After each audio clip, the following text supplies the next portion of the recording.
the field, in your car, or on the couch. Get your fast pitch info from the coach's mouth.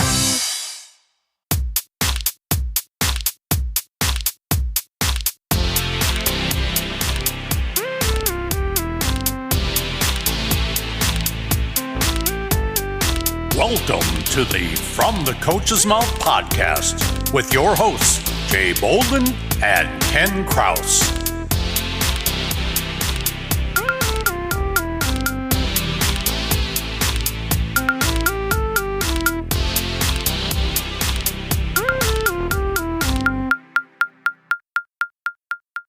All right, everybody, welcome to From the Coach's Mouth. We are here with Ken Kraus, and we have a great guest today.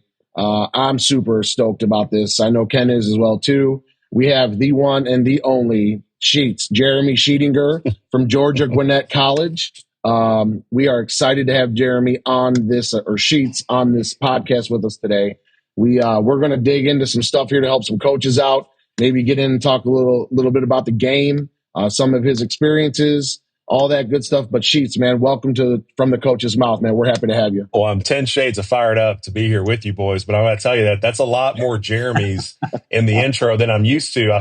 I feel like I owe you both some money. Is that why you're dropping Jeremy's on me? Are we going serious? Well, it was either that or Coach Sheets, but I sure know you just like the Sheets. So we're going to, from here on out, we're going to just call you Sheets, buddy. See, it's like Prince. It's one name. That's all you got to worry about. Just drop a Sheets and move on. Awesome. So also joined here today by my good buddy, Ken Kraus, who is the man, the myth, the legend, Ken Kraus. So Ken, why don't you kick us off a little bit if you want? All righty. Well, one of the things I wanted to do was to, just let everybody know that Sheets is actually, he's a baseball guy, but we're not going to hold that against him. Yep. Thank you. Because there's a lot of crossover between baseball and softball, and certainly a lot of the stuff we're going to talk to him about today. But, we just want to know he's got a pretty good resume, has coached at a number of different levels, including the D1 level. Sheets, were you a player as well? I was, but you know what? I was a really bad Division II baseball player, which I always think that's code for destined to coach. I had some injuries that kind of derailed. I don't think I had the work ethic. I look back and I was certainly destined to coach, but I also knew I wanted to coach since I was 14 years old. So I already knew what my path was. And I was a very, very, very below average college player. That's great. Well, it's funny because a lot of times I say that the weaker players usually make the best coaches because you had to work a little harder. Thank God. That's for sure. Absolutely. So Sheets, while we're out of here, why don't you give us a little background about your coaching career? Like, where'd you get your start?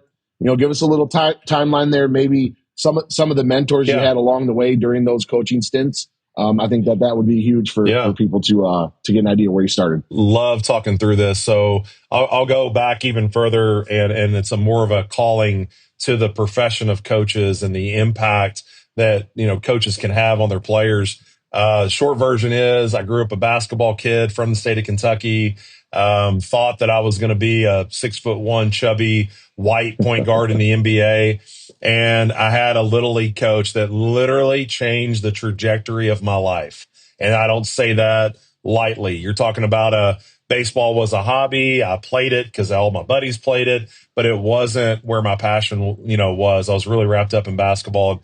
The way that he coached and the way in which he went about his business, the way he taught, it really challenged me to look at the game differently in such a way that I was engulfed. I was engulfed in baseball, and we win the Little League championship. I get an opportunity to play for him 3 more summers, which just learned so much from Coach Ritchie. But it literally, like I just mentioned, it changed me so much that in 2 years I went, hey, forget being a point guard. I want to coach baseball. And, I want to make the impact that this guy had on my life, on others' lives. And it started from there, man. I didn't go out and play summer baseball. I actually coached summer baseball as a 20-year-old and as a 21-year-old. Like I said, my playing career had a couple injuries. I knew I wasn't going to play past college. I just started that journey early, soaking in information and having conversations with coaches so that I was prepared once I was done with my eligibility to start my coaching career. Started on the small school level, a couple NAI stops, had an opportunity to come on staff at the University of Kentucky and coach Division I for 3 years. I was a Division II assistant. I was a Division III head coach. And then, Jay, as you know, I got a chance to take a sabbatical and leave coaching and work for the American Baseball Coaches Association, which for you guys would be the NFCA. I got a chance to work in that national office for 4 years and do some really cool stuff and see the game from a different perspective. More importantly, see coaching from a different perspective.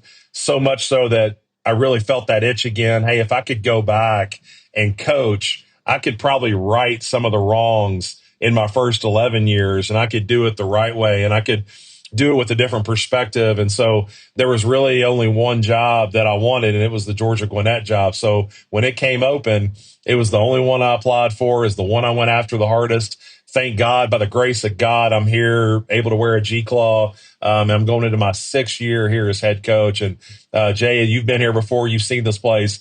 Every day you wake up and you're a Grizzly, it's going to be a damn good day. And so I love my time here in Lawrenceville. I love what we're building. And certainly, again, fortunate to be able to talk about it on here with you guys. What was it about Georgia Gwinnett that you loved so much? What made you say, this is the place I want to be? Well, I'll go on my platform for a second. So and it's changed, especially the last couple of years. I just look at, everybody thinks that your coaching journey is like jumping these steps in a ladder, and every coach is trying to get to the Division I level. I've already been there. I know what it's about. I know the good and the bad. I know, and now there's a lot more bad than there was good, based on all the changes that have happened. It's just a different landscape. And I just knew my heart wasn't set to go back to that. There's things about Division I mean this in the right way. There are times that if you choose to go this path, then at some point, if you're going to go coach for a program of significance, I don't want to just coach Division I and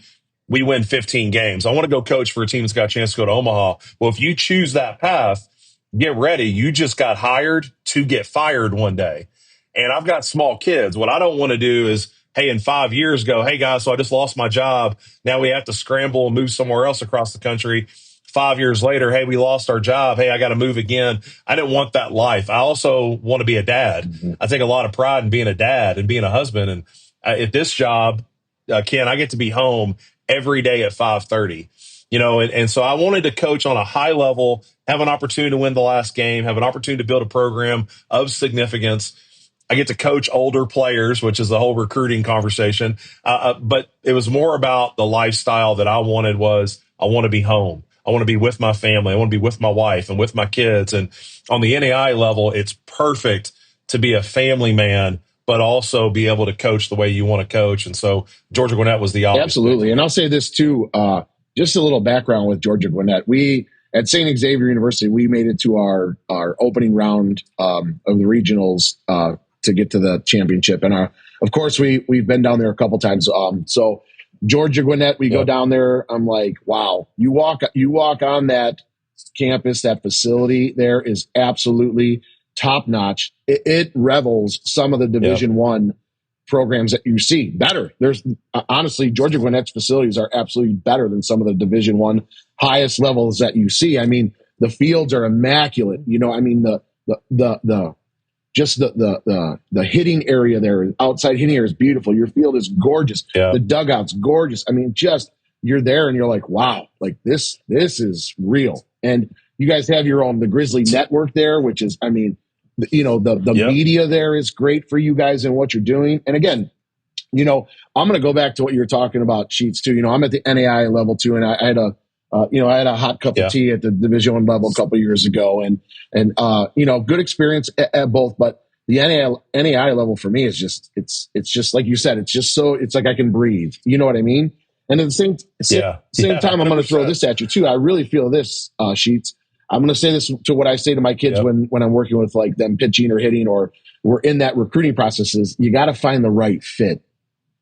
And you definitely 100%. Found your right fit, brother. Like you are where you need to be. You are doing great work down there. All of those awesome things. And I think people have to realize it's not always about living that highest level where you're going to win 15 games and be miserable, where you can go to a program like Georgia Gwinnett, or honestly like ours at St. Xavier. We're ranked in the top 25 every year coming out. We go down to, we're playing Georgia Gwinnett down here we're going down there to, I think it's in Mobile actually, but so we're coming down to play against you guys again. And like, because of the competition down there. So it's, yeah, man, you found your fit. And I think that's something that needs to be said too. So I love this line, and I don't know who gets the credit for it, but I've always come back to it. To your point, is that as a coach, I think and again, I've been fortunate, man, this is 21 years for me. So at this point, if I don't know who I am and what I'm about and what I get my fulfillment from or where my best fit is, and I've been dead,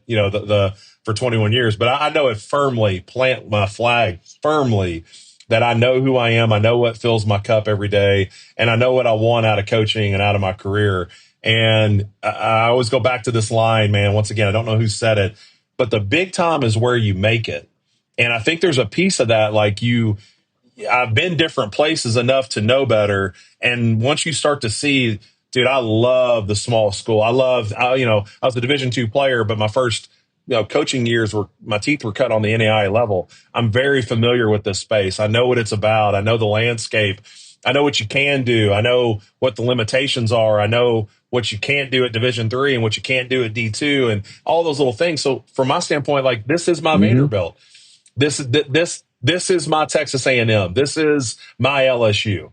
And that's okay. And again, Jay, you have to fight some of those conversations with coaches because they're like, but if you keep winning, don't you think you can get another job? And it's like, I don't care. Like, the grass is really green right here on our field. I'm watering this grass every single day. I could be here for 40 years and you'll never hear me, moan or complain about not moving up. If that opportunity comes and we'll look at it seriously, then we'll address that when it happens. But man, this is like, we're not, how about this? We're 6 years into this thing and I'm nowhere close to building the program that I want. Like, this has got to be a long-term vision of where you want to go, what you want it to look like. Do you want to just build a good program? Do you want to build a great program? Do you want to build a good program or do you want to build a program of legacy? Like I said, of significance. And that's what we're trying to do on a bigger scheme, big picture idea. That takes time. And so I'm settled in here, brother. Like, heck, for this interview, I'm going to go ahead and take my shoes off, right? I'm going to go ahead and go figuratively and literally. I am settled in here at Georgia Gwinnett, like, fired up. That's fantastic. So when you're recruiting, do you have to overcome some of that perception as well? Or the kid goes, Jay, of course, every parent thinks their kid's a D1 talent. It's going to be on TV and stuff. And then as you're talking to a kid and, they've got these D1 dreams and you're talking NAIA and do you have to battle that perception or do you usually attract kids? Okay. Every day. Every day, Ken. To me, I always go back to this. It's an education in what NAIA baseball is. And there's not a lot of parents for sure. There's not a lot of players for sure. And there's just not a lot of coaches that know what our level is or have seen our level. I think if the normal coach or parent, you asked them, they'd go, oh, it's pretty easy. It's Division I, it's Division II, it's Division III, and then there's NAIA and JUCO. And you're like, okay, so we could take our team, no different than Jay could. They could take their team at St. X or Addie with the baseball team. They could walk into several Division I ballparks and run those teams off the field. That's not how levels are separated. There's those that apply to be, hey, I'm a Division I school, we're a D2 school. There's schools that are playing Division I baseball that may not win 20 games on a Division III level. Like, it's just not set up that way to where it's tiered. And again, you look at our roster, we don't recruit a lot of high school players. We literally have 2 high school players on our entire 35-man roster. We're all junior college and Division I transfers. So, like, our roster is literally 21 to 24 years old. Actually, we have a 25-year-old that's going to play for us this year. Like, that's what we do. And so when you're talking about those kids, you go around the infield, you go around your starting lineup, it's all Division I household names that but they just didn't find the right fit. They chased the dream. They chased the tweet. They got the check mark. They put the hat on. Then they got there and realized there were things that were missing. They wanted relationships with their coaches and they didn't find them. They wanted to be coached on a personal level, not just a player level, and they didn't find it. We literally talked about this yesterday in classroom. They were looking for trust and love throughout their coaching staff, their locker room. They wanted to play in an environment that had those elements, and they didn't find it. And so they went out and found a new place, hopefully landed in Lawrenceville, and they go, I didn't know that you could play on a high level, work to win a national championship, but still trust and love the dude next to you. And it's like, that's what we're trying to be, is the education of, you can chase all the different levels, but man, it is about fit. To Jay's point about coaching, it's the same as a player. You got to see what we do and what we're about, how we do things. We're trying to build a track record of success that sort of pushes us through the door, Ken. But when you get through the door, you got to go, so I know this may sound like everybody else's recruiting pitch, but this is actually who we are. It's less about a pitch and it's more about education. Here's our program. Here's our heart. We're very transparent, and trying to make sure that people understand there's a lot of different options, but you've got to know what you're looking for and then find a program that actually is not just talking about those things, is actually living and walking those things. Awesome stuff, Sheets. Now, if we can, real quick, I want to jump into, when you got the job at Georgia Gwinnett, like GGC. It's just awesome, right? Yeah. I believe your first year was 2019. Is that right? Or are you 2018?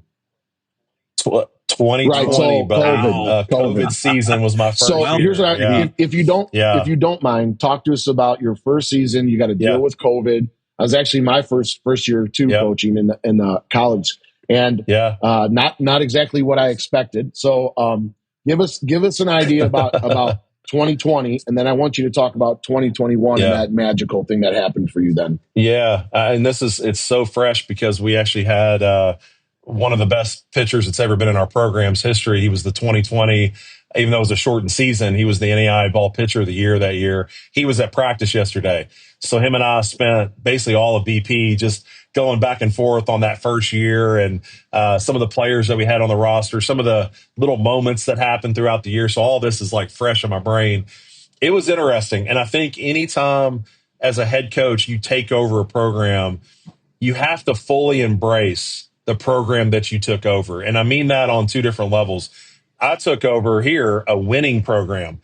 They were winning a lot of games. They actually had just come back from back-to-back World Series appearances. So it wasn't like the cupboard was bare or I had to, teach them about how to win ball games. I had to embrace that. And then again, on the other side of it, there's coaches that take over losing programs. You have to embrace where that program's at. You can't act like it's not there, it's not happening. And I just embraced what it was. And I asked a lot of questions. I asked a lot of questions of our coaching staff. I asked a lot of questions of our administration. I asked a lot of questions to the players. I wanted to fully understand what was talked about, what was prioritized, what the culture really was, how they saw themselves internally and how they saw themselves nationally. And I wanted to really have a firm grasp on that. And what I found, and again, no shade at the previous staff, but that's what new energy and passion's all about. You just see the voids that you're going to fill. Hey, this is what my plan is. This is the way that I want to do it. This is the stamp I want to put on the program. Oh, you guys didn't have that? Oh, this is going to work perfect. Because now that you had this void, I'm going to walk in. So we were talking yesterday, and Jay, as you know, we have classroom every single day at our program at 125. We meet as a team. Yesterday, I gave a big speech on consistency. It's things that every day I want to challenge these guys to not only be better players, but man, I'm trying to build better men. And so I want to give them life lessons and perspective that helps them grow up. And even Hunter yesterday goes, Coach, I got to be honest, when you start talking about classroom, like, we're going to do this every day. You mean he's got a speech every day? And he goes, and the more that you kept talking, the more I'd never heard double play turns. I never heard fastballs on the inner half. I never heard, doubles in the gap. What I heard was accountability. What I heard was responsibility. What I heard was building trust, not only in yourself, but the people that you surround yourself with, loving your brother, not competing against him for playing time, but genuinely being excited for his success as if it was your own success. I heard about things that were making me, and this is Hunter stepping back in his chair going, dude, I got to be a better person. like I got to think differently. I got to rewire my brain a little bit. And so there was a lot of that in year one. And I didn't feel like, Jay, that I went in and completely flipped the table over and started anew. I really tried to meet them halfway because I knew that over the years I could get it to where I wanted it. So I took a long-term plan. But it was funny, Jay, and I'll move on to 21, is we got done with the COVID year, right? We all get pulled off the field. And we're all home, and we're all chasing down toilet paper rolls. And I'm sitting there going through the season and what worked, what didn't work. And, I think we were 23-2 when COVID dropped. And I called one of our players who was a returner, and I said, "Hey, man, I'm curious, when you look back at this year, what was different from the year before to now?" And he goes, "Coach, man, you changed everything." And I go, "I didn't really change everything. I only changed, really, in my head, I had 3 things I wanted to do, and X, Y, and Z." And he goes, "Yeah, Coach, but you can't see the tentacles off those 3. They changed everything for us. My whole perspective on the program is different." And I went, "Oh, so there was a lot more that happened because of new energy and new passion and new language and new standards and new expectations that really set the tone for where we wanted to go." 21, when we got back, as you know, and as all coaches on this call know, it was different. I mean, we're coaching in masks. I had a net gator that I was coaching through. And so, staying 6 feet apart, and our first team meeting was in the stands of our stadium with guys spread out 6 feet apart. It was all those things. We got our budget cut. We couldn't go on any road trips. We didn't host a regional for the first time in program history. We were chosen not to host the regional. And so they sent us to California. When we landed in California, it was the first time that year that we stayed in a hotel. And so there were all these like ups and downs and a different way of doing it. And what I always go back to is, man, that year, it was a super talented team. We loved the group, but they just didn't click. And again, it reinforced to me that, like in recruiting, like in life, everything happens on its own timeline, and every team is unique. And as much as you'd love for it to click in February and roll the rest of the year, that team would win 10, lose 2, win 8, lose 1, and they just couldn't make it click. And at the end of the year, there was this moment we had as a team. Everything flipped on its head, and we won 22 of our next 23 and swept the World Series. And so it just reinforced to me, every team's unique. Players are always changing. We're changing as coaches, and there has to be flexibility and adaptability to everything you do. You can't take the same blueprint and apply it to next year's team. It won't work. This is a new team with new people, with new ideas, new personalities. And I think the goal, to sum all that up, is it's solidified for me. The goal of coaching is to get everybody's best version of who they are in the same room at the same time, so you can figure out what the best version of your team can be. We should all be in pursuit on an individual level of getting the best versions of every single piece, not just your starting 9, your bench player, and getting all of them on the same page. Get the best versions out. You finally get to uncover how good your So team you mean is. you don't just have a way of coaching or a way of, system that you're going to do, and then you just try to fit all the players into what you want to do? See, there's this great dynamic of, like, I think there's a lot of coaches, Ken, yes, that go, I always look at it like it's like a player and a coach on a street, and they're both on opposite sides of the road. And there's a lot of coaches that go, "Hey, player, why don't you come over here to me? Why don't you come to this sidewalk? And everything that we're going to do is going to happen on this sidewalk." And then there's players that go, "Hey, coach, why don't you come to me? I want everything to happen on my side of the sidewalk." And you literally, as a player and a coach, you have to walk to the middle, meet in the middle, have conversations, and go, "Look, this is the way I want it, but this is what I want, and I know will happen for you. I want to make sure that you recognize what I'm doing is in pursuit of your goals, is in the best version of you, the best interest of you. I want to meet you halfway." And that the days of my way or the highway, to me, are completely gone. Like, social media has changed everything because players are more thoughtful. They're more informed. They're more educated. Their access to information is so easy to get that as a coach, you can't say my way or the highway, because they can find a tweet that'll challenge what your way is. And so you just got to meet them and go, hey, I've got a plan. I've got an idea, but why don't you meet me halfway and let's do it together? The goal is to get the group on the same. I say that a lot, man. Is everybody on the same page? Because I want to get them here, not on my page, on our page, so that we can move forward together. I firmly believe that. So as I listen to you, and especially as you're talking right now and all of that, obviously you are not of the command and control school, the old school. So No. How much do you use humor when you're coaching? I think a lot of coaches are afraid of using humor because they're afraid that players won't respect them, or they think that, people will think that they're silly. So how much do you use that? So, and again, in the spirit of full transparency, there's a couple things that I'll start with. Number one is my dad was a professional speaker. So my dad traveled the country and gave speeches, and he used humor to do it. My dad should have been a stand-up comedian. He's one of the funniest dudes that ever walked the earth. And I took a lot of that from him. I've certainly got his personality. I'm not afraid to talk, but I swear I would love to wake up one day and be a stand-up comedian. I would love to do an open mic set. It may not go very well. That's where I want to be in life. But there's just also a point of, Ken, like, you got to be who you are. I think when some coaches get in front of their team, they want to walk into that room and then puff their chest out and put on the bravado of a coach and put on the appearance of a coach. And then what you don't recognize is every player sitting there going, dude, that's fake. That's not who he is.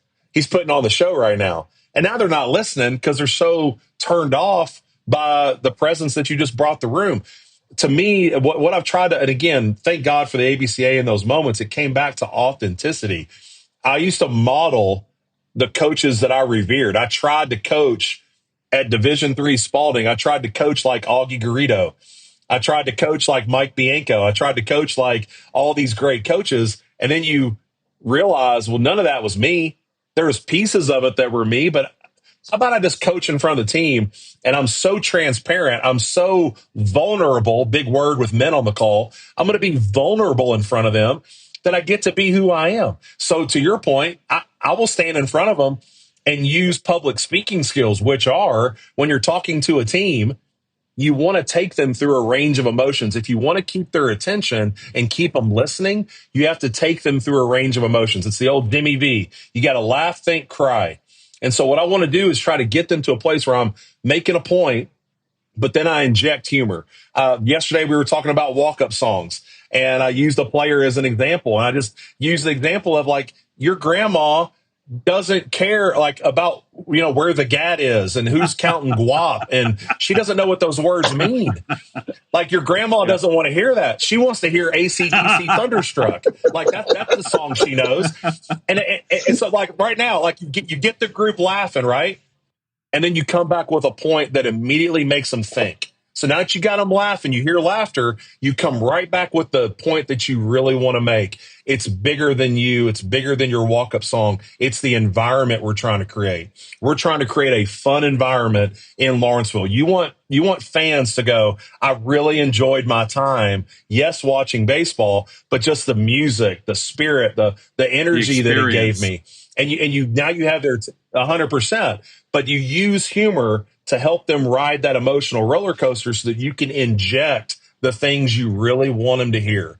And so if you're talking as a coach and you're like on one, you're just point after point after point, and then you say something funny and nobody laughs, you lost them 3 minutes ago because they're not listening. And you just got to ride the roller coaster. So, I was just going to say that years ago when I was coaching travel ball, I was trying to, project that coaching persona and, be serious, be tough, and all that kind of stuff. And, and I thought I was doing a good job of it. And then the mom of one of my girls one day says, yeah, Katie, she really, enjoys, playing for you. She says you're really funny. And I'm thinking, I wasn't even trying to be funny. And it was that was a light bulb moment for me. All of a sudden I woke up and said, I got to be me. Apparently I'm already being me, so I might as well embrace that. And I found that I would use humor a lot more and continue to now. I like to joke around. I always feel good when I'm working with a student and she'll laugh at the jokes. Some of them don't get it. That's right. Yeah, but I think you're right. It's about making that personal connection so that, they're Yes. a lot more willing to run through that wall for you if they think that you're on their side. And if they're connected to you, but they have to know who you are. It's like a really good coach, and I always quote this. He said, you have to be comfortable letting players see you at your best, but you also have to be comfortable letting them see you at your worst. And as coaches, we feel like we got to stand in front of them and be Teflon, and we don't have any faults, and we never screw up, and we never make the wrong decision, and we never spill coffee on our shirt, right? But the coaching is not about perfection. Coaching is about transparency. They need to know that you're on the same journey as they are. You just had a 20-year head start. But I still wake up days where I'm unmotivated. I still wake up days where I'm tired and sore. I still wake up days and literally spill coffee on my shirt. I still have days that I screw something up and print off the wrong thing. I still have days that I have doubts about who I am and where I want to go. Guess what? So do you. And I think the ability to cut through that and speak with that kind of thought in mind, you don't have to put on the front. You don't have to stand outside the door and build yourself up and go, all right, let's go give this speech. You get to just walk around with your people and be who you are. And they accept that. So to your point, Ken, like I can make them laugh. And if I pulled in a player right now, he would tell you when Skip shows his teeth, they're pretty sharp. And I'm not afraid to show tough love because they understand where the relationship was built on. It's built on true unconditional love. So I can get in your tailbone and move you and shake you and get you where you're trying to go. But then I can grab you and put my arm around you and we can share a laugh or share a hug or share an I love you in the same space. And I think that comes from, again, that's who I am, man. The ability to push people to where they want to go. Maybe sometimes they don't know where they want to go, but it's more about the impact that I'm trying to make, where we're trying to challenge them to grow up. They know where that spirit's coming from because I've laid that out on the table in front of them. That's great. Nice. Got me fired up That's on good. that one, buddy. That's good. We love it when you get fired up, Sheets. It's Yeah. That means we've got some good stuff coming for people to take it. Coaches to learn. I hope so. Hey, Yeah, real you're quick, energizing I want everybody. to. Yeah, no, I love it. It's great. That's Yeah. that rocket fuel kicking in. That's where you're at. There it is. I keep sipping it. It's getting to love me, it. baby. I do want to talk one thing here, man. Like, team culture, mental health, Yeah. I know is super important to you. If Yeah. you don't mind, Yep. could you share with some of the coaches and people out there that are going to listen to this podcast about what you do on a weekly basis at Georgia Gwinnett? You already talked about the classroom. I'd love for you to talk about the mental health that you do. I would love for you to talk about the phone calls that your players make. I'd love for you to talk about how you get Patrick Murphy to Zoom your guys. Talk about Mudita. I'll get into when you're done. I want to tell you a little story about Patrick Murphy, how he's helped me long time ago without him probably even knowing that he helped me. But it was a thing. So go ahead and take us down the culture and how you do the mental health. So I plant my flag, if you can't tell. I plant it on the fact that if you build better people, you are building better baseball players. And our development model is person, student, player in that order all the time. Every conversation is going to be about personal development. Every interaction, I'm going to have a conversation with the person. If he's having a bad BP round, I'm not going to judge the player. I'm going to go have a conversation with the person and try to figure out what might be going on because I know that'll impact the player. And so that's the way our coaching staff thinks. It's the way our players expect things to come from. So every decision we make or every, structure that we put in place or every specialty activity we add to a day is all built in the spirit of building better people. And so to your point, I really firmly believe that, our young people, just like us, but our young people, for whatever reason, then this group, they really struggle with who they are, how they view themselves, and how to create clarity in their lives. And they really struggle with self-talk. And I think when you ask them to dive in and become self-aware of the transcript that they're telling themselves after they walk a person or after they get out or after they fail a test or after mom and dad gets on them, that transcript's awful. The way that they talk to themselves, they just spiral themselves into mud circles. And I think it's learning how to be your own best friend, learning how to speak to yourself the way that you want to be spoken to, not listening to the story, instead writing the story. Those are two different, ways of living. And so I just recognize mental health's an issue right now.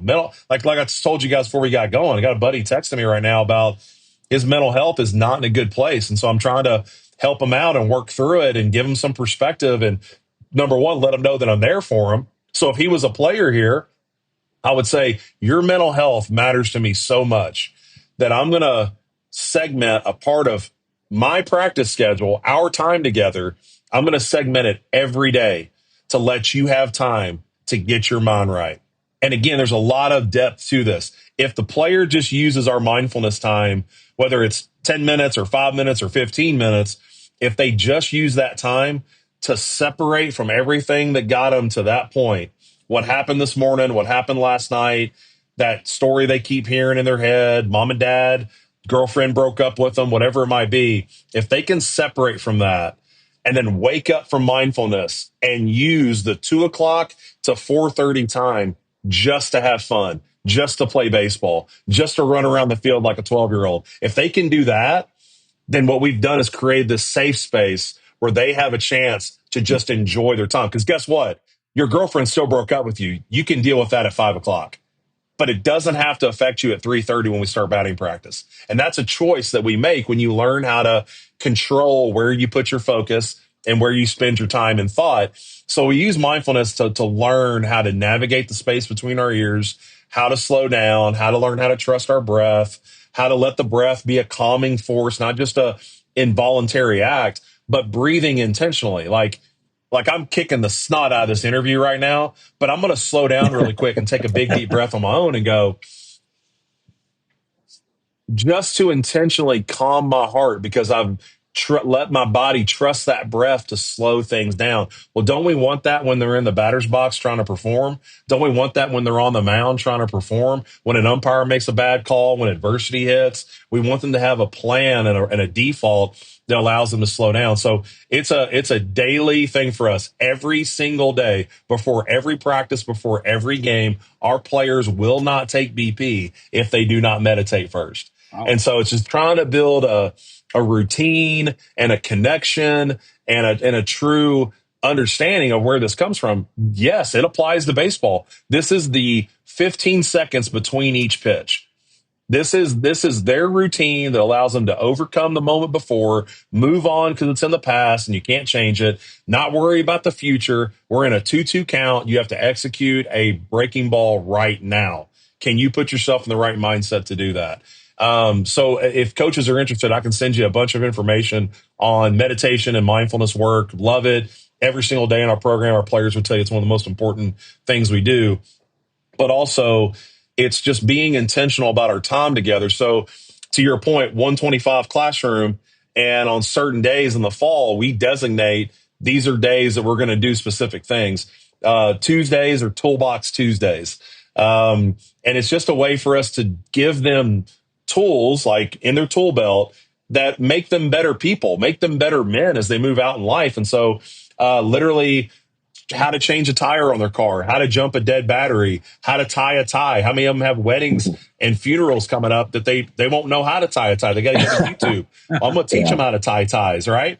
How to write a well-executed thank you note. A financial literacy. We have a financial guy that comes in every year and teaches them about credit card debt and mortgages and all those things that, man, are way outside of us winning baseball games. But again, we're in the spirit of building better people. Those are Tuesdays for us in the fall. Wednesdays, we make appreciation phone calls. And so we end classroom. We literally walk out on the field anywhere they want to go. They call someone in their life. They tell them thank you and they tell them that they love them, because I guarantee they don't tell them those two things enough. And so this is parents, this is girlfriends, this is JUCO teammates or former teammates. These are professors. These are high school coaches that they're calling. And literally it's inevitable, Jay, after the guys walk back over, there's 3 or 4 of them that are crying. Literally had a kid 2 years ago come up to me and put his arm around me and he goes, Skip, I just told my dad I love him. And he said, I love you back. It's the first time we've said that to each other in 21 years. And you're like, and again, then we're going to go meditate. Then we're going to go practice. Like, it's just making, this is important for us. So this is when we're going to do it. And today you got me on a Thursday. So we actually have 3 new players that didn't get to do it in the fall. They'll do it today. And we have 3 that went last Thursday. They do hero, highlight, hardship. It's one of the most impactful things you can do if you want to bring the room together, is you have them be vulnerable in front of each other. And so you talk about a hero in your life, you talk about a highlight that you always think back to, and you talk about a hardship you've been through. And it's crazy how much your story sounds like another story in our room. And that player will find that kid and, again, put their arm around him and go, hey, brother, let's go to Chili's tonight and talk about, losing your mom, because I lost my dad last year. So I want to make sure that you've got a friend you can lean on as you're working through that. You're trying to bring the room together. So doing things that, for us, systematically breaks down walls, builds up their character, builds up self-awareness, builds up perspective. But it's more about creating an attitude of gratitude. It's about creating tools that I know are going to impact them as men, not just as baseball players. And then it's learning that it's okay to cry as a man. It's okay to be vulnerable in front of your teammates. If you really want to trust somebody, you better know where their heart is. And I think to be able to work that exercise, man, helps us do all those things. Fantastic stuff, Sheets. Awesome stuff. And I'm just going to go into a little segue here about Murph, because I know that Patrick Murphy was, you've had him on your podcast prior. The best. Yeah. So I saw him in 2013, and I forgot what he was presenting on. But at the end of his presentation, this is what really got me. It's like, hey, if anybody needs help, here's my email. And I'm struggling at the time. Again, I had been coaching probably 7-8 years. You think high school ball, and I'm like, he's like, if you guys need any help about anything, please feel free to shoot me an email. So I sent him an email like, hey, listen, I'm struggling with putting my practices together, so on and so forth. Like, could you please share with me your practice plan? So Patrick Murphy emails me back his fall practice plan, and I'm digging through that, and there are links to these videos. Right. So he had a classroom. We talked about classroom sheets. In 2013-14, I implemented, we will meet a half hour before every single practice, and we will go over the practice plan. But also on top of that, there's going to be a little activity before. And I made them read The Energy Bus by John Gordon. And again, got that from Murphy. And also, I clicked on some of his links. He showed a link from Soul Pancake about making phone calls to tell somebody how much gratitude, gratitude, and how it raises you play better, you perform better, it makes you feel better. When you feel better, you play better. And I'm going to tell you, that season in 2014, we had a team that was average. We went down and made it to the Elite Eight. And that is something that, when I look at that, there's maybe if we don't do what we did in that classroom and connect, like you talked about, that connection among teammates and coaches. We had some tears in the room for some of them videos. And it was a connection that team had through that whole entire season. And, I just think that those are things where, it really comes down to your coaching is more than just skill related. It is coaching people and coaching them on a personal basis, not on a basis of I'm coach your player.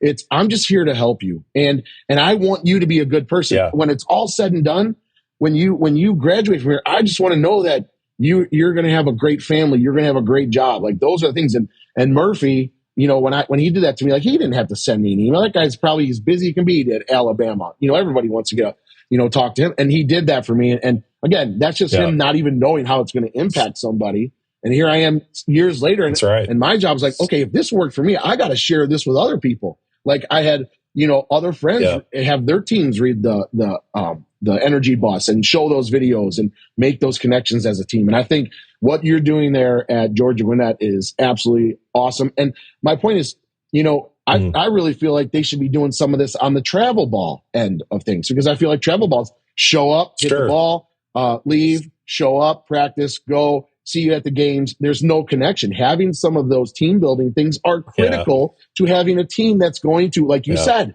that you're going to have each other's back, even though you might be competing for the same position.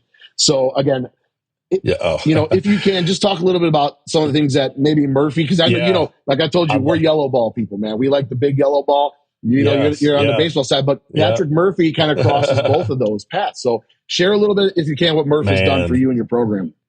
So First and foremost, Murph is easily one of the best human beings that I know. I love him. I do. I love him as a brother. I love our conversations. It's crazy to think that, you know, he can be in the middle of his season and he beats me to the punch. He'll shoot me a text and go, "Hey, great sweep this weekend." You know, and you're like, dude, you're coaching in the SEC. You're coaching, you know, and you're worried about some little NAI baseball program. It's just who he is and what he's about. How do you have time to be texting me? Where do you find the time? Yeah.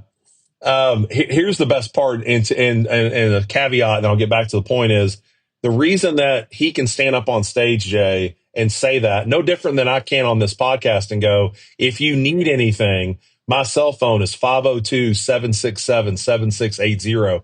I can say that because if there's 1 million people listening to this, 5% are the ones that are going to actually follow up. You were part of the 5%. He can stand on a stage and tell all these coaches, here's my email. Let me know if I can help. And the 95% are going to go, I mean, I'm not going to send him an email. He's got too much going on. He just says that. He's not going to reply. Where only 5% go, that's his email? Let me send him an email right now and see if he can help me out. Sheets just gave his cell phone. Let me reach out to him and see if he can share some stuff with me. 5%. So he's willing to do that because it's such an elite, slim minority that are willing to go the extra step and actually follow up. Going back to the impact. So we, you know, win the national championship in 21, and he's fired up. I actually got a call from him that morning, which was really special to me. It's one of the best calls I've ever gotten from a buddy. And then the next year, Jay, we kind of went backwards. We, you know, again, I say that, you know, relative. We won 46 games, but it went back to the World Series. It just wasn't an easy season. There was a lot of ups and downs. I lost my way as a head coach. Our players, it never really clicked. It wasn't a group that I would even now speak fondly of. We went backwards. And it took me reevaluating myself as the leader, as the head coach. And it took a phone call from Murph. And he goes, so what was the difference between 21 and 22? And I go, well, 21, man, everybody was about the team. Everybody was about, you know, our success and not individual success. What was different in 22? Everybody was out for themselves. And he goes, okay, so we've been friends for a long time, and you've heard me talk about Mudita, and you know that means vicarious joy in another success. You know that I believe in it so much, it's on the walls of our locker room at Alabama, and you know what it means. You've heard me talk about it. We've talked about it on a podcast, but have you implemented it into your program? Mm-hmm. And I'm like, nope. And he goes, so I'm not shocked that last year's team went all individuals. They saw a team get the main prize, and they came back and went, well, that's what I want. I want to be the main guy. I want to, you know, be an All-American. And they all chase things for themselves. You got to get your team to buy into everyone's success is your success. The person next to you is not your competition. He's your brother in arms, and his success can be your success. I'm going to tell you, in 23, I made the commitment, and from fall on, we've had Murph speak to the team that spring in 23, the spring of 24, and I just wanted it baked in this group so much that I had him speak to us in the fall of 24, this fall, because I want to make sure that, like, our guys recognize what creates the environment that I want to coach in is a team of 35 dudes that love each other, that care for each other, that want the best for each other, that, again, we hit a triple and the camera pans to the dugout and there's 34 dudes jumping the rail trying to do the grizzly growl, right? And you don't have the one dude on the rail pissed off because he's not playing. That's not the program that I want to be a part of. And so there's all these, like, again, and baking Mudita into who we are, what we're about, what I affirm, what I don't affirm, what we call being a Grizzly versus what doesn't work, you know, and doesn't fit in our program. It revolves around Mudita. So you're talking about the impact of Murph. That dude went, you're missing this key component, and it's made all the difference. So we talk about in the fall, we're going to build selfless people. Like, to me, it's one of the greatest qualities you can have is people say, man, that dude is selfless. Because if you're selfless, then you're the epitome of a servant leader. And if you're the epitome of a servant leader, it means you care about others more than you care about getting your own. You know that if you pour into others, you'll get yours, but you won't get it today. You'll get it down the road, but you got to celebrate the people around you. So to your point, yeah, travel baseball could use a little bit of that. Travel softball could use a little bit of that, where it's not about you, it's about us. But in the more of the high school space or college space, that is what really brings that entire room together. They're already connected because they're going to spend on the college level, they're going to spend 9 out of 12 months with the same group of people. That's a lot of time together. So what if you invested and put your effort into making sure that 9 months was so engulfed in love? It was so engulfed in a selfless spirit. It was so engulfed in making sure that every player on your team celebrates every player's moment. Right? That inning at the ninth inning, it's a big deal. I know we were already up 12-1, but that's a big deal for Ken to come in and close that game out. Let's celebrate that moment. And other teams like, it's 12-1, guy. Like, you already won the ball game. It's not about that. It's about him. It's about his story. It's about celebrating his moment. And again, it's a good reminder for me. Like, it's one thing that we got to make sure before we even start playing this year that our players have, and we double down on it and we make it part of who we are. Because I think you can achieve. Murph always says the sky's the limit as to how high you can go when you have Mudita in your locker room. And this is a group that I think the sky's the limit on, but we're not going to get to where we're trying to go if we don't have Mudita. I have to ask you a question. All right. So, you're a very energetic guy. You probably got all these travel coaches and high school and college coaches and all that. You think? They're all fired up. They want to do all of this stuff. But I have to ask you, when you started implementing it, did you get kind of side-eye from the administration or from your players and all that? It was like, well, how come we're not taking batting practice? What do you mean we got to sit here and think? What do you mean we got to call people and be grateful? How come I'm not throwing BP? Yeah, no, there's a couple things that I got cross eyes on. One is I wear a bucket hat every day to practice, and every day that I'm outside, I wear it right up until first pitch of the game. Then I put my game hat on. And I got a lot of cross eyes on that because that's not something you see a lot. At least in baseball, you don't see it. It's more in softball. And Jay knows like that's who I've been for years. And I'm not changing that. But literally my AD walked down. He goes, so are you just is it bucket hat all the time? Like, and I go, hey brother, like my dad had skin cancer. I've had bouts of skin cancer. I don't mess around. So I'm going to wear this every day. And I know it's not a fashion statement, but this is who I am. This is what we're going to do. So I even got cross eyes on bucket hats. So you better believe when I had players out here in the grass laying down and we were meditating, all the, ADs walking down going, so if you had to prioritize meditation or batting practice, which one do you think is more important? I'm like, it's not about either or. It's about this is our system. This is what we do. This is what we prioritize. It's more about the statement that we're making, right? The statement that we make at Georgia Gwinnett, right? To any softball coach that's listening to this, to any baseball coach that's listening to this, to any coach across any level of college baseball, the statement that we make, that we are unapologetically making, that I am unwaveringly making, is that we prioritize people over players.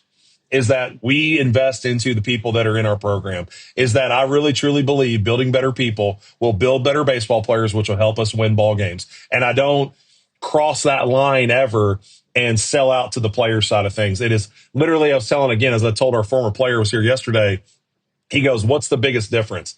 I said, dude, we've got really talented baseball players. This is probably one of our best teams that we have, but it's the character of the people that we've been intentional about recruiting, that I can let my kids hang out with them. I can hand a kid my wallet. I can leave my office open. We don't have locks on our lockers in the locker room anymore because you don't have to hide anything.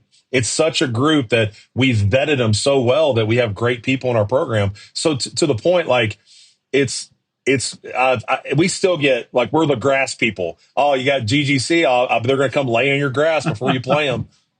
And then we're probably going to stand up and beat you 12-2. We're going to get back on our bus and like go home. Like I'm okay with any of the narratives, but what it comes back to is I'm going to lead transparently. I'm going to lead authentically. And I believe in these principles. And these are the things that if you see our structure, you realize it doesn't take away from anything that we do in baseball. It only enhances the product that we've built around our players, the environment that we're trying to create for our people in our program that I want to be a part of, that I want to come hang out in every day.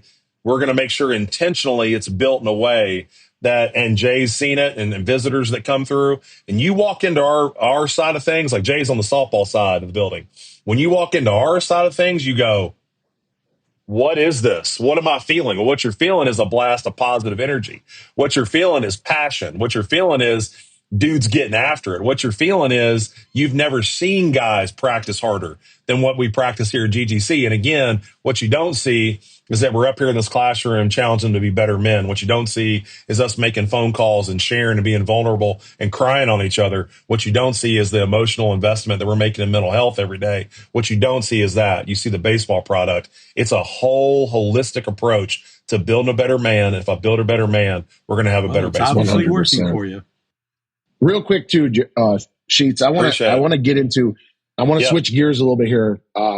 Coming outside of your program here, I want to talk about you and your growth mindset, and also what you do for up and coming coaches. If a coach is listening to this, I want you to explain the mentor program that you kind of started. I'm definitely getting on. I told you that I'm in on that. Definitely going to do that. What that entails, where maybe somebody can get some information about that. But even on top of that, just and then I want you to get into a little bit about where did that, the ride in? Where did that? How about that ride in? Where did that start from? Why did you feel you needed to do that?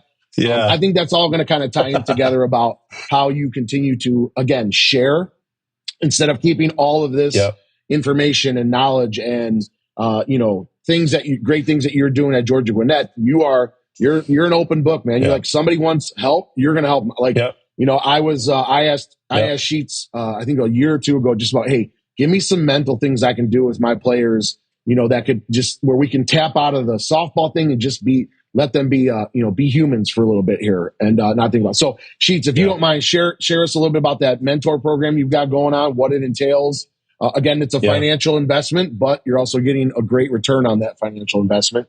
On top of that, too, get into like how about that ride in and all that good stuff if you can. I'll always go back to a line that my dad used to drop on me is when you're walking in the woods and you see a turtle up on a fence post, you realize he didn't get there by himself. All right. So when you look at a successful coach or you look at somebody in life that you think's got some things figured out, realize he didn't get there by himself or herself. There was help along the way. They took advice from somebody. They had a mentor that put their arm around them and had conversations with them and guided them in their ups and downs. And you would have to start a whole new podcast for me to talk about Buford Sanders and Luther Bramlett and Brad Shelton and Darren McDonald and Ryan Brisbane and Alan Cox and all these guys that at some point in my life, Jay, they put their arm around me and they went, hey, man, like, if you're going to coach, I want you to recognize this. Hey, if you're going to recruit, I want you to think about this. Some of the camps that I worked as a young coach that I thought I was there to make money, but I needed to be down the left field line talking with Dennis Rogers from Riverside Community College and him just be a constant spew of consciousness. And he's just giving me gold that I can't write down fast enough. And I'm like, oh my, like 40 years in baseball, in my third year going, oh my God, if I can ever coach like that. I just think it's been this, I'd like to think, my parents, like I'm naturally curious and I want to know if you're having success, what are you doing? What's it sound like? What's it feel like? What do you say? How'd you get there? I realized, there is no such thing as an overnight success. Like when you see a team winning, you have to recognize the years of work that got to that point. And I'm curious what that looks like. I'm curious as to know, like, talk to me about that process. I remember there's a number of different coaches I spent time with, Gary Ward and some other guys I'm name dropping on. But, one of them was a legendary coach from the West Coast, and I had a chance to drive him back and forth to the airport. And I was a 25-year-old, maybe 26. And I had a piece of paper, Jay, that I'd written out all these questions. And so we're driving back from the airport and I'm going, so coach, if you could answer for me real quick, blah, blah, blah, blah, blah. And he goes, am I getting interviewed? And I go, no, dude, but I've got 30 minutes in the car with you. And I want to try to pull information out of you. So I've always kind of had that piece to it. And I think there's now we call it growth mindset. It's that you never let your thoughts settle in concrete. You're always malleable. You're always flexible. You're always trying to find a better way. There's a great quote. If there's a better way, then let's go find it. And I think it's that curiosity and that ambition that, hey man, we're not stuck in concrete. We've had give you an example. We've had a really good offense here since we showed up, very intentionally in our system of how we do things. We've had the top ranked offense 3 out of the last 4 years. Last year, we led the country in 12 different categories. Like, I love baseball. Everybody's hearing us talk about people laying down and bro hugs, and they don't think that we can coach here. We can coach. We love coaching baseball. But I think it's looking at that and going, even on this year's team, what can we do different? Mm-hmm. What can we change? What does this group need from us? In our triple B offense is barrels, bases, bunts. Can we shift that a little bit? Do we need to open up more opportunities? Can this guy contribute in this space? He can. Let's make sure he contributes over here. It's always looking at it from a flexible perspective. So I do think there's going back to your development groups, you can't get there on your own. I think you've got to recognize that there is hopefully this podcast, there's something that I've said that one person on the other end of the call went, holy smokes, I want to do that, or I could do that, or how do you do that? And they reach out and we, build a friendship out of it. It's always in that spirit. So that's where the development groups come from, is like, it's the turtle on the fence post, man. Like, you can go and get everything you want in coaching. You just can't do it between your own 2 ears. You have to take in outside information. You have to learn how to build a network of coaches that you rely on. Every coach sometimes, Jay, feels like they're on an island and they're the only one going through this particular scenario. You got a parent problem, you got a player problem, and that coach is just at home going, I don't know what to do. I don't know what to say. If you had a network of coaches, you could call them and go, has anybody ever been through this? And all 10 hands go, yeah, we got crazy parents too, man. Let me tell you how to battle this. Yeah. Right? No coach is on an island. And I think that's the premise of the group. But more importantly, it's about challenge them to be better communicators, challenge them to be better thinkers, challenge them to get more organized. Part of the mission of the group is to organize your thoughts so that if, Jay, you want to go be a college head coach, we'll help you build the materials that you need to go walk into that next AD's office and throw a program book on their desk. And they go, can you start tomorrow? Because like I put in the tweet the other night, 10 plus guys out of our last 3 classes have gotten head coaching jobs because of the materials that we work on. That's the goal. Is if you want to grow your career, there's a system, there's a plan, there's details that you got to know. You don't know what you don't know. So I'm going to give you some secrets from things I've stolen from other people, but it's more about building a community of guys that are always investing in each other. So that's where the groups come from. If you want more information on that, reach out to me and I'll share it with you. The write-in videos, that was back in 21, COVID, and I think I was bored, and I was like, I just want to have something. Now, you got to remember, I was 4 years at ABCA with a podcast every week. We had the road shows starting. So I had all these, like, in my mind, I'm thinking episodic content. Like, how can you get things in front of people each week? And so that was where my brain was, and I'm like, to our coaching staff, I'm like, hey, I kind of want to do a video once a week. And I don't know, I just want to talk about leadership thoughts and challenge people to think differently and grow and things that I'm thinking about. Maybe they're thinking about them. And I think I'm going to do it on Thursdays. I'm not sure. Thursday seems like a good day. And literally, John Topoleski, I always give him the credit. I said, what should we call it? And he pulls the line from The Hangover and he goes, so how about that? Awesome. And we all kind of shared a laugh. And I'm like, that's good. That's pretty good. Cause I'll do it from my car. And so, but like even today, like I had to shoot it before, we took my wife's car to go drop it off at the car shop. So I got to find these moments on Thursdays. Like, how am I going to get this video in? And it's organic. I literally came up with today's message. If you're listening to this on the 16th of January, I literally came up with that message 30 minutes before I shot it. Like, I just try to make it as organic as I can. There's no thought to it. It's just, this is on my heart. I'm going to share it, and maybe it'll hit somebody on the other end of the video. And thank God there's more Thursdays coming, because we ain't stopping anytime soon. That's great. So, so people that are listening that want to learn a little bit more about it, where can they find that the write-in? Yeah, so you go to Twitter at Coach Sheets 3, Instagram at Coach Sheets 3. I'm on Facebook too. I friend everybody on Facebook. My wife hates that. But I share all that on the social media channels and put that stuff out there. My DMs are wide open, so if you want to shoot me a message on Facebook or Instagram or Twitter, you can. I just put out my cell phone a little while ago. I'll do it again, 502-767-7680. I don't have an office phone because I never knew what the number was, so I actually removed my office phone. So you can call my cell phone anytime, literally shoot me a text, shoot me a call. I think there's this, there's a dynamic, and Jay, you've seen this from two different examples, is there's folks out there sometimes that feel like what I'm doing or what, the spirit in which I'm doing it is self-promotion.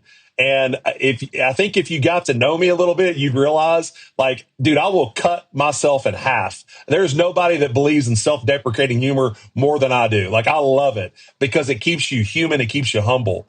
And there's nothing about self-promotion. It's, look, we're all going through this. And I'm not scared enough because my dad's background to jump in front of a camera and show this ugly grill off and tell a story.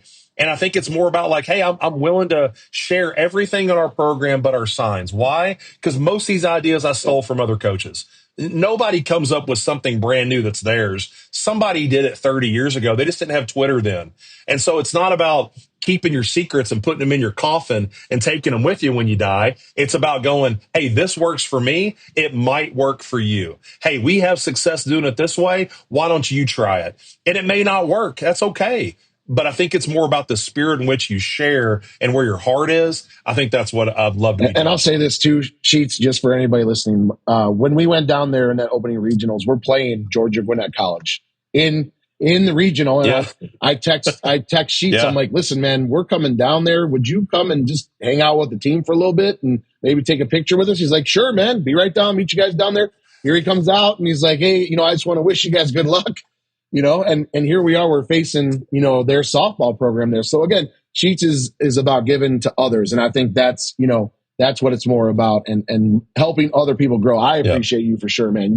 You've helped me, again, it's that showing that gratitude. I appreciate what you've done for me and my coaching. Yes, sir. I don't ever want to stop growing as a coach. I want to keep learning and whatever I can do. So I don't want to waste any more of your time. We've taken up a lot of your time today, Sheets. We appreciate you. Is there anything you want to close with or you want to share to aspiring coaches or whatever out? It's yours, man. We'll let you finish up and then Ken will close us out. Yeah, I would just put out a reminder. I know this is a softball show and I'm the baseball coach. And I think we all see the parallels between our two sports. And certainly there's probably a bunch of softball coaches that have married baseball coaches or vice versa. Like our worlds are so intertwined. But I also think this, my wife was a volleyball coach. Coaches are coaches. And I think when you step back and go, I can only learn from Patty Gasso, I can only learn from Tim Walton, I can only learn from Pat Murphy, I think that's where you're short-sighting yourself. You can learn from Bill Walsh and Mike Tomlin the same way you can learn from again, basketball coaches. I'm a Mark Pope guy at the University of Kentucky. You can learn from Mark Pope. You can learn from, John Calipari. You can learn from all these different coaches. I think the coaching is coaching. Developing people is developing people. Learning from a CEO, right, that runs a Fortune 500 company, they're still moving people. And so, again, it's about hearing it through a different lens. And again, to me, it's always about perspective. Like, a CEO that's making billions of dollars, I have no idea what that looks like. But if you're talking about getting a group of people on the same page, on the same mission, I know exactly what that looks like. My scale is 35. His scale is 1 million. And I think it's just trying to be open and curious to any information and all information. And if you're not, listening to business podcasts, try one out. See if there's an idea that challenges you. If you're not listening to a basketball show or a referee show or it's something that's completely off the script, man, you can learn so much. And again, I say this, that's why I love TikTok. Like I do. I don't want to see this thing get banned because the variety that shows up in my algorithm, there's this thing. I mean, literally there's a rap podcast that shows up, and I'm a big rap guy, but there's a rap podcast that shows up every once in a while, and there's just a comment that's made, and it could be Kevin Gaines with 2 phones, and I'm like, man, I never thought of it like that. That he's talking about the rap game, and I'm sitting here trying to coach college baseball players. but it's just the ability to be curious in that spirit. I challenge all coaches, maintain that, hone that, grow that, and just you'll be shocked at the conversations you're having with folks or the information you're taking in, how you can apply it to coaching. God bless you. Let me know if I can help you out anyway. Sheets, thanks so much. I know that Jay was really excited to get you on the podcast, especially so early on. I mean, this is only our second episode. So Yes, the sir. fact that somebody like you would come on and talk to a couple of dummies like us, Well, three dummies made the call, boys. a couple of kids just playing with some equipment and all of that, we really appreciate it. That's And, right. We wish you great luck for the upcoming season, both the baseball part of it and in developing the players that you're working with. Appreciate you guys. All the best your way, and I'm so honored to be on here with you. And thanks for letting me share and go off on some tangents. But again, I love you guys. Appreciate you guys. Thanks, Wish you guys Sheets. the best. Thanks, Sheets. All righty. Bye-bye. Thank you.